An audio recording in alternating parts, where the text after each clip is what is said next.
Hi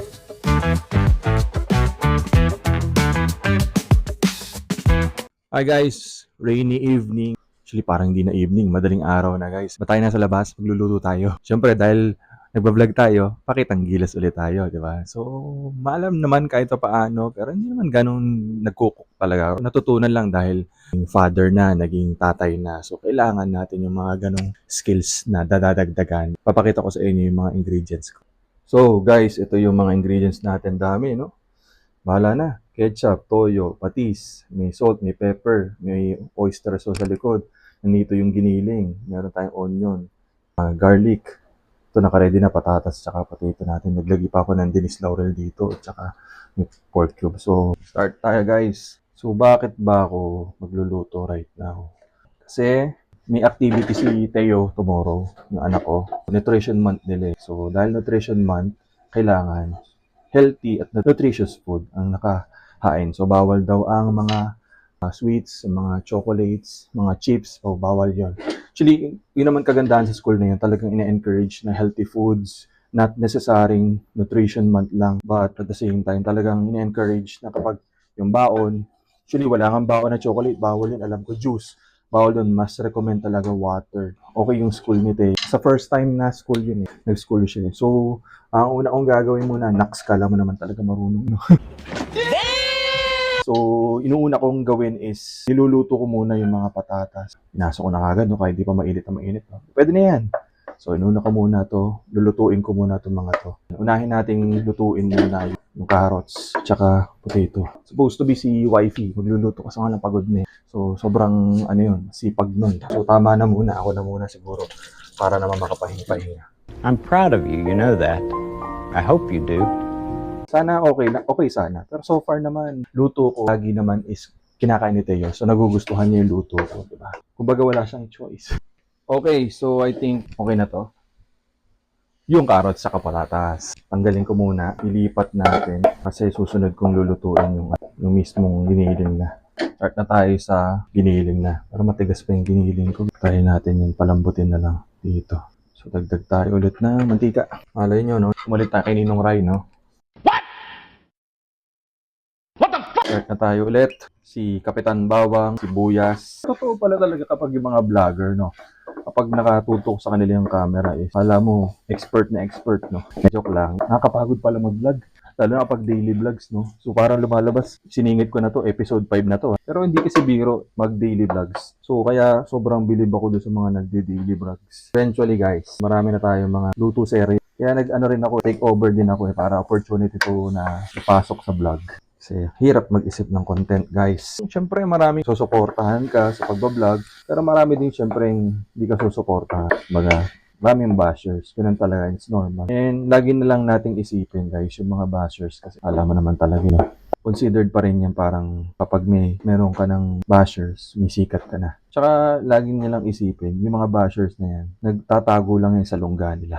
Kasi hindi nila kayang gawin yung mga ginana itong mga vloggers na to. Hindi nila kayang humarap sa camera, diba? So, hindi biro. Diba? Hindi siya biro. Lakasan ng loob. So, syempre, ang gagawin lang, ang role ng mga bashers is mambash. Take us natin as a challenge yun. Diba? Tanggapin din natin yung mga constructive criticisms, yung tingin natin. Magpapaganda pa sa ating mga vlogs. So, take natin as a challenge always yun. Hindi ko pa masasabi kasi wala pa naman akong nagko-comment na pero ako, daling uminit ang ulo ko sa ganun. Hindi mananalo yung mga ganun. Kasi at the end of the day, hindi naman nila pinapakain yung mga vloggers. Siguro dagdag syempre support sa views. Diba? Regardless, sabi nga daw nila, bad publicity still publicity. Good or bad. Okay. So, nilahat ko na yung giniling. So, nilagay na tayo ng pepper. Then, si Sultan Kudarat. Salt. Adjust na lang tayo mamaya. Lasa. Ihalo natin si Dennis Laurel. So, maganda to kapag may itlog. May nilagang itlog. No? Kabo na lang tomorrow. Mahalaga lang muna yung mismong ulam ang mauna. Bango. Then, hindi ko na alam sunod. Kailangan natin ng tuyo. May tuyo tayo. Kuntsahan lang ulit. Parang kulang yun. Para mas maraming toyo. Then, masunod guys. Comment down below. Next, comment down below. Si Mama Sita. Kalog natin si Mama Sita. Tayong tinitipid. Lagay lahat. Ilagay pa tayo. Actually, marami nang gumagaling sa pagluluto ngayon. Kasi nandiyan na si Chef TikTok at saka si Chef ChatGPT. Ganun na kadali ang buhay ngayon sa pagluluto. Unlike yung panahon ng mga parents natin. Nag-aantay pa sila nung sarap Del Monte Kitchenamics. Napapanood niyo ba yung dati mga ganun? Naalala ko yun eh. Actually, ito yung pinagsisihan ko nung single ako na dapat pala naging matyaga din ako sa pagluluto. Kasi sa amin magkakapatid, si ate lang, si ate Shelo lang talaga matyaga magluto talaga. Pero bigla ko na-realize din na wala eh, it's memories na rin na hindi mo na mababalikan. True enough, hindi mo na mababalikan yung sana napagluluto ko si Mami, di ba? Daddy, nandiyan pa naman. Pero yun yung napagsisihan ko. So, ang nakikinig right now, pag may opportunity yung matuto magluto niyo yung parents niyo.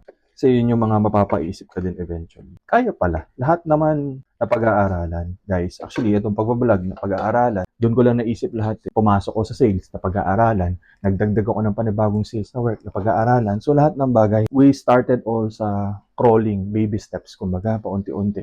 The only that limits ourselves ang sarili natin. Yun lang talaga yung naglilimit, di ba? Pero, syempre, kalaban din dyan, katamaran, lahat na pag-aaralan.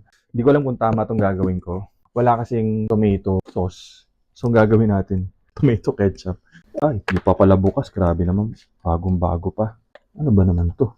Ano bang klaseng to? May ganito pa. Ah, di, ganun pala talaga siya. Taga-bundok yarn.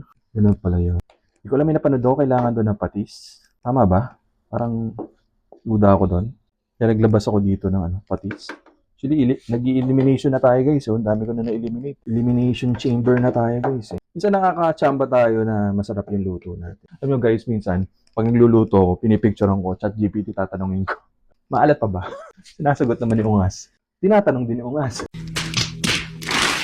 Ang kulang yung ketchup. Ba't yung kukulay siya?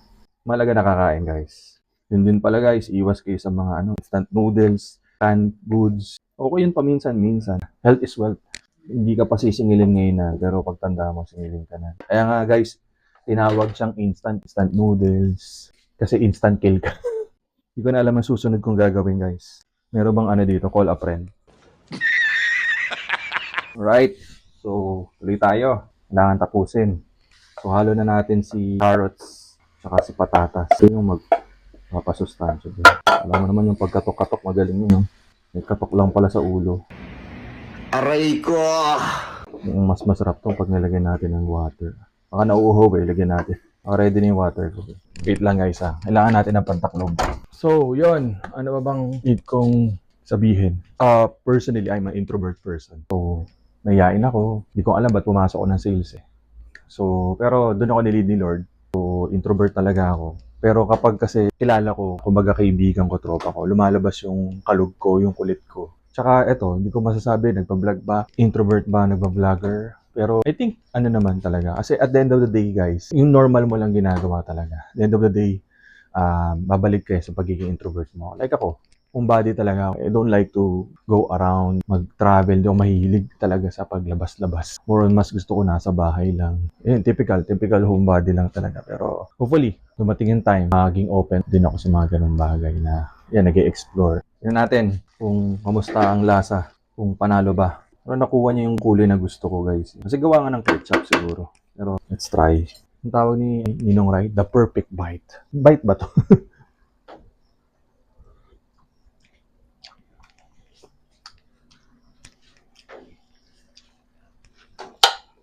Okay naman. Hindi ko lang malaman kung anong kulang. Pero yung sabaw kasi, okay na. Pero, pakita ko sa inyo. Guys, pakita ko sa inyo. Wow! Mga maganda lang tingnan. The joke lang, masarap din yan guys. Imagine nyo na lang. Kumain kayo. Hi guys, so that ends my vlog. Continue to support my channel. Please do like, follow, and share all my social media platforms.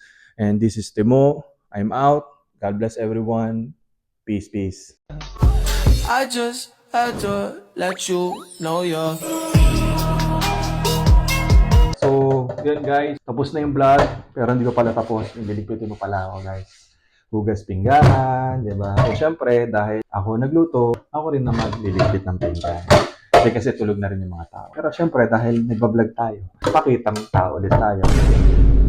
Yun lang guys, thank you so much, bye-bye!